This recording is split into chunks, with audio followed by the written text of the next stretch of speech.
Salam sejahtera bagi kita semua. Haleluya, puji Tuhan. Perkenalkan, nama saya Brahmi Samuel Yakopoluko. Saya merupakan salah seorang mahasiswa dari Sekolah Tinggi Teologi Aroma Murid Kristus.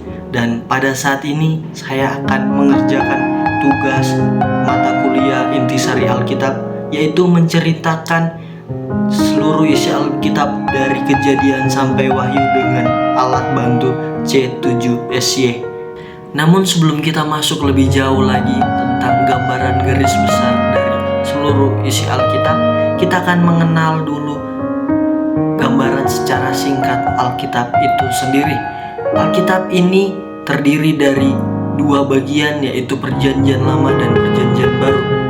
Perjanjian Lama berisi 39 kitab dan Perjanjian Baru berisikan 29 kitab dan ditulis oleh kira-kira 40 orang dalam masa waktu 1500 tahun. Kita akan masuk di bagian yang pertama, yaitu bagian penciptaan yang terdapat di dalam kitab Kejadian. Pada mulanya, ini merupakan dasar dari apa yang akan kita bahas kali ini. Allah menciptakan langit dan bumi selama 6 hari lamanya, dan pada hari ke-6 lah Allah menjadikan manusia itu seturut dan segambar dengan rupa Allah. Namun setelah manusia jatuh ke dalam dosa, manusia ini kehilangan kemuliaan Allah dan manusia menyadari bahwa ketelanjangannya. Kemudian manusia ini, yaitu Adam, menghampiri istrinya yaitu Hawa, dan kemudian mereka memiliki keturunan Kain dan Habel. Ketika anak-anak mereka ini mempersembahkan korban mereka kepada Allah, korban persembahan Kain tidak diindahkan oleh Allah dan persembahan Habel diindahkan oleh Allah, dan hal ini membuat Kain marah kepada Habel sehingga dia membunuh adiknya tersebut. Dan ketika Allah bertanya kepadanya, "Di manakah adikmu?" Kemudian Kain ini mengatakan bahwa dia tidak tahu di mana adiknya tersebut, dan kemudian hal ini membuat dia harus lari dari tempat di mana dia berada pada saat itu. Dan sampailah kepada zaman Nuh. Nuh merupakan orang yang tahu takut akan Allah dan menjauhi seluruh larangan-larangannya. Nuh ini juga merupakan orang yang diperintahkan oleh Allah untuk membuat sebuah bahtera ketika Allah hendak membumi hanguskan seluruh ciptaannya yang ada.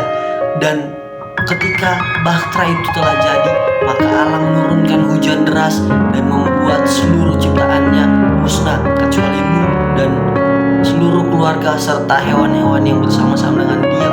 Kemudian setelah air itu surut, maka bahtera itu kandas di puncak gunung Ararat. Kemudian Nuh serta seluruh keluarga dan seluruh hewan ketika turun dari bahtera tersebut, mereka melihat sebuah tanda di langit, tanda perjanjian antara Allah dengan manusia dan seluruh ciptaannya, bahwa Allah tidak akan pernah memusnahkan seluruh ciptaannya dengan air bah lagi, dan itu adalah pelangi.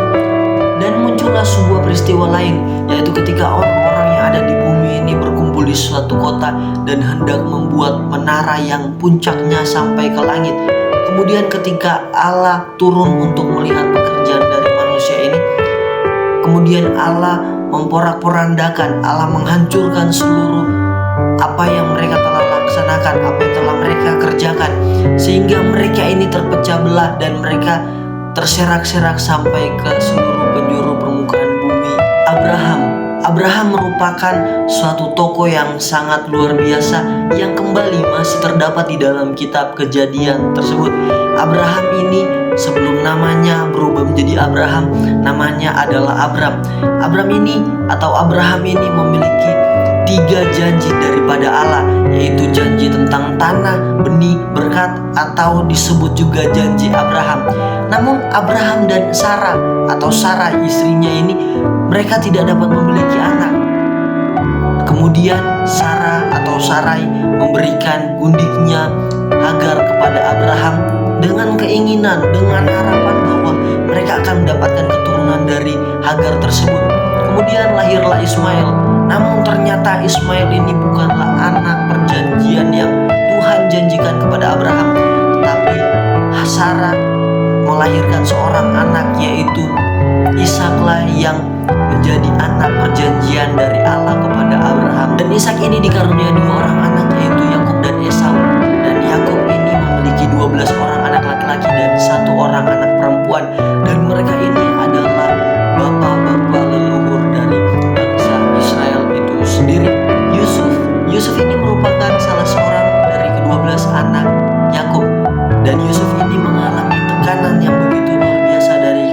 kakaknya karena mereka memiliki iri hati kepada Yusuf ini sendiri, sehingga Yusuf dibuang ke dalam sumur yang kosong, sehingga Yusuf dijual kepada saudagar-saudagar Midian. Bahkan Yusuf ini sampai ke tanah Mesir menjadi budak di rumah Potifar. Tidak hanya di situ saja, Yusuf kembali mendapatkan suatu hal yang tidak mengenakan dalam kehidupannya. Yusuf difitnah oleh nyonyanya, istri dari Potifar itu sendiri, sehingga dia harus berakhir di dalam tahanan. Dan ketika di dalam tahanan, Yusuf bertemu dengan kepala juru minuman dan kepala juru roti dari raja. Dan setelah dilupakan oleh kepala juru minuman raja, Yusuf kemudian dapat mengartikan mimpi dari Firaun yang berselang 2 tahun setelah kejadian tersebut. Dengan hal demikian, Yusuf diangkat menjadi petinggi pada saat itu yang menduduki bagian terpenting di dalam kerajaan Mesir pada saat itu. Kemudian Yusuf juga dari hal tersebut dapat bertemu dengan saudara-saudaranya. Namun Yusuf tidak menaruh dendam kepada mereka. Yusuf melepaskan pengampunan kepada mereka. Bahkan Yusuf berkata bahwa walaupun saudara-saudaranya telah merencanakan suatu hal yang tidak baik kepadanya, namun Yusuf tahu, Yusuf yakin dan percaya bahwa ada rencana Allah dari setiap apa yang dia alami, sehingga kemudian Yusuf kembali dengan keluarganya seperti semula. Namun setelah kematian dari Yusuf tersebut, muncullah satu raja yang tidak tahu tentang kisah Yusuf tersebut, suatu raja yang tidak mengenal akan kebaikan dari Yusuf tersebut, sehingga membuat bangsa Israel yang ada di tanah Mesir pada saat itu mengalami tekanan, mengalami intimidasi yang besar. Maka Allah mengutus hambanya, yaitu Musa, untuk mengeluarkan bangsa Israel dari tanah Mesir atau rumah perbudakan tersebut. Setelah melalui berbagai macam hal, Musa kemudian menerima Taurat yang daripada Allah di Gunung Sinai. Dan dalam Taurat ini mencakup beberapa hal di dalamnya, hukum moral, sipil, dan tata acara atau tata aturan yang ada di dalam Taurat tersebut. Dan Musa harus berjalan dengan bangsa Israel selama 40 tahun di padang gurun.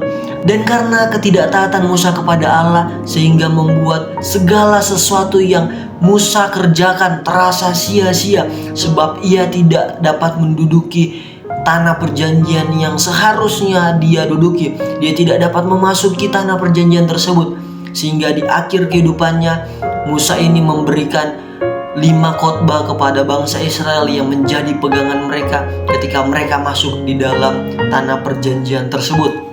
Yosua merupakan salah seorang dari 2 pengintai yang berhasil masuk ke tanah perjanjian.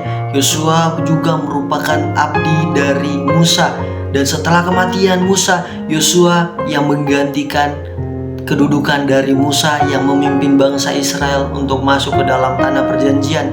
Yosua ini membawa bangsa Israel berperang dan merebut kota Yeriko dan kota Ai, dan membagi-bagikannya kepada suku bangsa Israel. Masa anarki. Setelah kematian Yosua, muncullah suatu masa yang dinamakan masa anarki. Dan pada masa ini yang memimpin bangsa Israel adalah hakim-hakim, dan ditutup oleh kepemimpinan Hakim Samuel. Setelah Samuel mati, muncullah suatu masa yang dari teokrasi menuju masa monarki, kerajaan. Di zaman ini muncullah beberapa nama besar raja, yaitu Saul. Saul yang merupakan raja pertama dalam bangsa Israel. Saul ini pada awalnya memerintah dan mengikuti seluruh perintah Allah. Kemudian setelah Saul tidak mendengarkan apa yang menjadi kehendak Allah dalam kehidupannya, Saul ditolak oleh Allah dan digantikan oleh Raja Daud.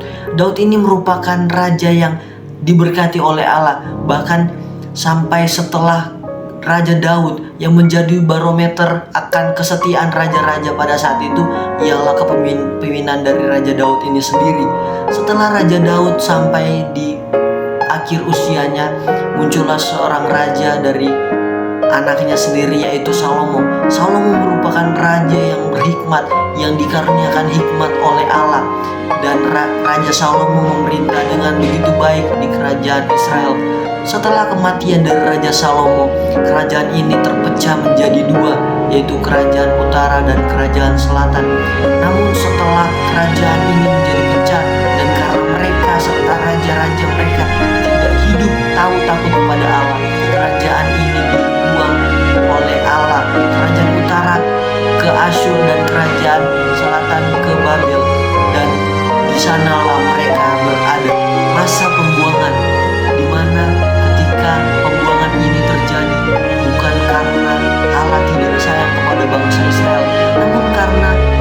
ketidaksetiaan, ketidaktahu-takutan mereka kepada Allah yang membuat mereka harus dibuang. Namun ketika masa pembuangan ini terjadi, Allah tidak tinggal diam begitu saja. Allah tetap mengutus hamba-hambanya kepada bangsa Israel, Zerubabel, Ezra, bahkan Nehemia, untuk memperingatkan mereka agar kembali lagi kepada Allah, agar mereka dapat berbalik lagi kepada Allah. Dan kemudian Allah menjanjikan ketika mereka berbalik lagi kepada Allah, pemulihan itu terjadi seperti sedia kala dalam setiap kehidupan mereka. Masa senyap. Setelah masa pembuangan terjadi, timbullah suatu masa lainnya, yaitu masa senyap, di mana Allah tidak berfirman selama 400 tahun lamanya. Banyak hal yang terjadi pada masa senyap ini. Contohnya penaklukan oleh Alexander the Great yang membawa bahasa Yunani bagi mereka. Dan di masa ini bukan berarti Allah tidak sayang lagi kepada bangsa Israel, kepada umat pilihannya. Namun ada maksud, ada rencana Allah bagi bangsa Israel, bagi umat pilihannya tersebut. Allah sedang mengerjakan, Allah sedang mempersiapkan suatu rancangan yang indah bagi bangsa Israel itu sendiri. Yesus ini merupakan anak yang dikandung di dalam perawan suci Maria. Yesus juga merupakan anak yang dikandung dengan kuat kuasa Roh Kudus, dan Yesus merupakan penggenapan dari nubuatan Nabi Yesaya. Banyak hal yang telah dikerjakan oleh Yesus ketika dia melayani di muka bumi ini, baik itu menyembuhkan orang sakit, bahkan mengadakan tanda-tanda serta mujizat-mujizat. Tidak hanya sampai di situ saja, Yesus juga membangkitkan orang mati. Namun pekerjaannya belum genap, pekerjaannya tidak hanya sampai di situ saja. Yesus rela mati di atas kayu salib, bahkan dikuburkan. Namun Yesus tidak kalah dengan kuat kuasa maut itu. Yesus bangkit pada hari yang ketiga. Yesus menampakkan diri kepada murid-muridnya, kepada orang-orang pada saat itu.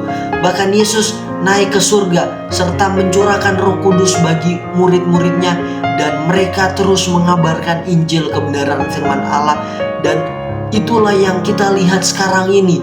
Terjadi pertobatan di mana-mana, terjadi kegerakan di mana-mana. Itulah hasil karya dari Yesus Kristus selama dia ada di muka bumi ini, dan membuat kita sebagai orang percaya dapat diselamatkan, dapat dilayakkan untuk menerima kerajaan sorga yang berasal dari Dia, yang telah disediakan oleh Dia bagi setiap kehidupan kita semua. Demikianlah rangkaian pembahasan kita mengenai isi Alkitab yang saya telah ceritakan secara singkat bagi setiap kehidupan kita semua.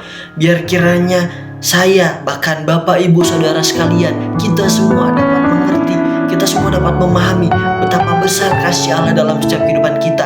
Bahkan Dia rela anaknya yang tunggal untuk menebus setiap dosa kita umat manusia dan menjadikan kita layak bagi kerajaan Allah.